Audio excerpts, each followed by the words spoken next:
Армысыздар, достар. Бұл сана подкаст. Бүгін сіздердің көзқарастарыңызды өзгертетін бір нәрсе айтамын. Сенімдер өміріңізге әсер етеді деу мүлдем дәл емес. Шын мәнінде бәрі басқаша. Сіздің сенімдеріңіз бұл сіздің өміріңіз. Сіздің өміріңіз ойларыңыздың айнасы. Егер сіз таныстарыңызды талдап, олардың айқын сенімдерін еске түсірсеңіз, мынаны байқайсыз. Олардың өмірі өздері сенетін нәрсенің дәлме-дәл көшірмесі. Бұл ақшаға, қарым-қатынасқа, денсаулыққа қатысты. Тағдырдың қалыптасуында адамның өзі туралы сенімдері ерекше рөл атқарады. Ерте балалық шақта жақын адамдардың мінез-құлқы мен сөздері баланың өзі туралы бейнесін қалыптастырады. Егер отбасы жүйесінде қолдау болмай, керісінше баланың когнитивтік қабілеттеріне қатысты сыни пікірлер басым болса. Мысалы, ақымақ немесе мисыз деген таңбаларды тағу. Бұл ойлар баланың ішкі дауысына айналады. Осылайша бұл таңбалар адамды бүкіл саналы ғұмырында соңынан еріп, оның тағдырын айқындап отырады. Егер адам ақша табу қиын деп қатты сенсе, оның өмірінде солай болады. Ақша өте ауыр еңбекпен, аз мөлшерде ғана келеді десе, оның миы қаржылық молшылық мүмкіндіктерін елемейтін болады. Дәл сол сияқты, адамдардың бәрі алдап кетеді деген сенім адамды бейсаналы түрде дәл өзінің сенімін ақтайтын, яғни сатып кететін адамдарды таңдауға мәжбүрлейді. Ал күткен жағымсыз оқиға орын алған сәтте, адам «Мен әу баста солай айтқанмын» деп айғайлап өзінің хақтығынан ерекше рахат табады. Бұл тек сыртқы әлемге ғана емес, өзімізге де қатысты. Мен ылғи бәрін білдіремін, мен біреудің сенімін ақтамадым, мен ақымақпын. Бұл да сенімдер. Олар қайдан пайда болады? Бала кезімізде біреу бізге жеткілікті деңгейде жылдам емессің, немесе жеткілікті деңгейде ақылды емессің дегенді сездірді. Бір рет солай атады, біз оны өмір бойы арқалап келеміз. Сосын біз мұны дәлелдей бастаймыз, еш себепсіз қателесеміз, маңызды нәрселерді ұмытып кетеміз, ақылды адамдармен сөйлескенде абдырап қаламыз.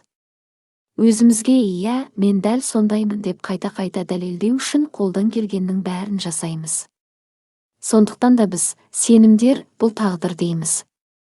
Бірақ біз сенімдерімізді өзгерткен бойда тағдырымызды да өзгертеміз.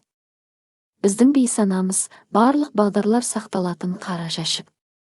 Бала кезімізден бері ішіне бәрі жинала беретін қара жәшік болады, барлық ережелер. Ата-анамыз бен айналадағы адамдардың берген бағалары. Бұл бағдарламалар біздің түп санамыздың тереңіне орнығып, өмірлік шешімдерімізді айқындайтын ішкі дауысқа айналады. Кәдімгі кофе аппаратын елестетіңізші. Сіз батырманы басасыз, кіріс, ал бір сәттен соң дайын кофе аласыз, шығыс. Сіз аппараттың ішінде дәннің қалай тартылып, судың қалай ысып, ингредиенттердің қалай араласып жатқанын көрмейсіз. Мұның бәрі аппараттың қара жәшігінің ішінде болып жатыр. Өмірде де дәл солай. Кіріс, бұл сізге бала кезде айтылған сөздер. Ақша жамандық, сен өте баяусың, өмір сүру қиын. Қара жәшік, бұл сіздің түпкі санаңыз. Ол жерде әлгі фразалар бұлжымас қағидалар мен баптауларға айналған. Шығыс, бұл сіздің қазіргі өміріңіз. Жалақыңыз, қарым-қатынасыңыз, денсаулығыңыз. Сіз нәтижені көресіз, бірақ оның неге дәл осындай екенін түсінбейсіз. Өйткені жәшіктің ішіндегі баптаулар сіздің көзіңізден тасада жатыр. Сіздің сенімдеріңіз бұл сүзгілер, фильтрлер. Егер түп санада адамдарға сенуге болмайды деген баптау тұрса, сіздің ішкі сүзгіңіз тек күдікті адамдарды ғана назарға іліктіріп, жақсы адамдарды елемей өтеді. Нәтижесінде сіз өз ойыңыздың дұрыстығына қайта-қайта көз жеткізіп, мен солай болатынын білгенмін дейсіз. Бірақ іс жүзінде сіз жай ғана басқа мүмкіндіктердің бәрін сүзгіден өткізіп шеттетіп тастадыңыз. Елестетіп көріңізші, сіз қолыңызға шам ұстап тас қараңғыда тұрсыз. Шамда ары-бері жүргізе отырып, айналаңызда не бар екенін бөліп-бөліктеп түсіне бастайсыз. Саналы бақылау дәл осылай жұмыс істейді. Назарыңыздың шамымен өзіңізге жарық түсіре бастағанда, бойыңызды қандай сценарийлер басқарып тұрғанын көресіз. Ішіңізде не жатқанын қалай түсінуге болады? Өз өміріңізге қараңыз. Бүгінгі сүріп жатқан өміріңіз бұл сіздің өзіңізді бейсаналы түрде бағыттаған нәтижеңіз.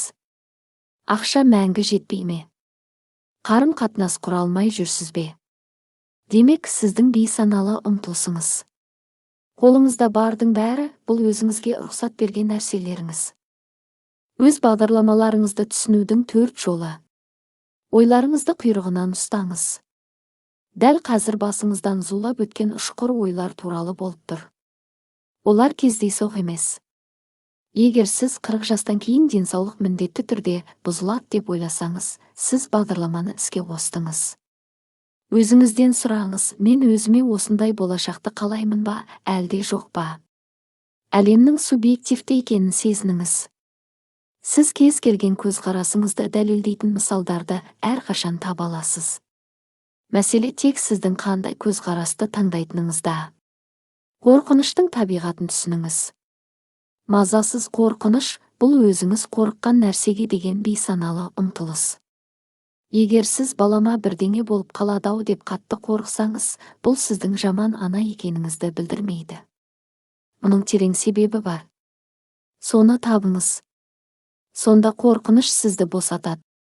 Отбасылық сценарийлерді еске түсіріңіз. Бала өсіру қиын, еркектен жақсылық күтпе. Егер бұл сіздің отбасыңызда айнымас шындық болып саналса, сіз мұны өзіңізбен бірге арқалап жүрсіз. Басқаша ойлауды шешкенге дейін солай бола береді. Мартин Селигманның үйретілген шарасыздық эксперименті. Психология тарихындағы ең танымал, маңызды зерттеулердің бірі. Ол біздің неліктен кейде қиын жағдайдан шығуға мүмкіндігіміз болса да, ештеңе істемей отыра беретінімізді түсіндіреді. Зерттеушілер иттерге электрлі қарғыбау тағып, олар белгілі бір сызықтан өтпек болғанда тоқпен ұратын болған. Басында иттер, әрине, жұлқынып ауырсынудан қашудың жолын іздеді.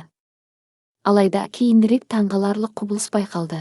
Тіпті қарғыбауды шешіп, тордың есігін айқара ашып қойғанда да, иттер сол баяғы көрінбейтін сызықтан өтуге қорқып, орындарынан қозғалмай жата берді.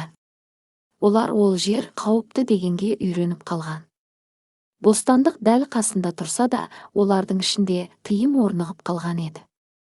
Біз де дәл солай өмір сүреміз. Қашанды бір балалық шақта, сәтсіз қарым-қатынаста, немесе қиын кезеңдерде бізге ақша, жамандық. Сен ақымақсың. Бәрібір қолыңнан келмейді деп айтты.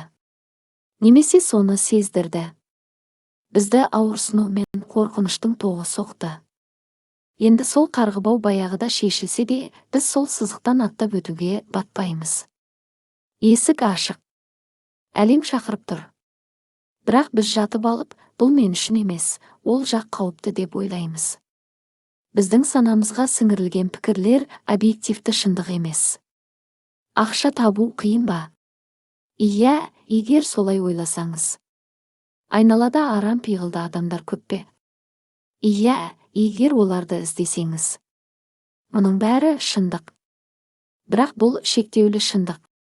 Және сіз қарғыбаудың енді жоқ екенін түсінбейінше, сол шындықтың ішінде өмір сүре бересіз. Сенімдер қате болмайды. Олар не сізді бақытпен гүлденуге бастайды, не тордың ішінде ұстап тұрады. Өз сенімдеріңізді саналы түрде таңдаңыз. Сонда ғана сіз әрқашан армандаған жеріңізден табыласыз. Есіңізде болсын, бейсанаңызда не жатқанын түсінбейінше, сол нәрсе сізді басқарады. Ал оны түсінген сәтте, сіз оны басқара бастайсыз. Өміріңізді не басқарып тұрғанын түсінуге, және егер ол сізге ұнамаса, жаңа сенімдер таңдауға сіздің барлық ресурсыңыз бен құқығыңыз бар. Сонда сіздің бүкіл шынайы өміріңіз өзгереді. Бізбен бірге болғандарыңызға рахмет. Лайк басып, арнаға жазылуды және пікір қалдыруды ұмытпаңыздар. Сіздермен бірге болған Сана подкасты. Келесі кездескенше.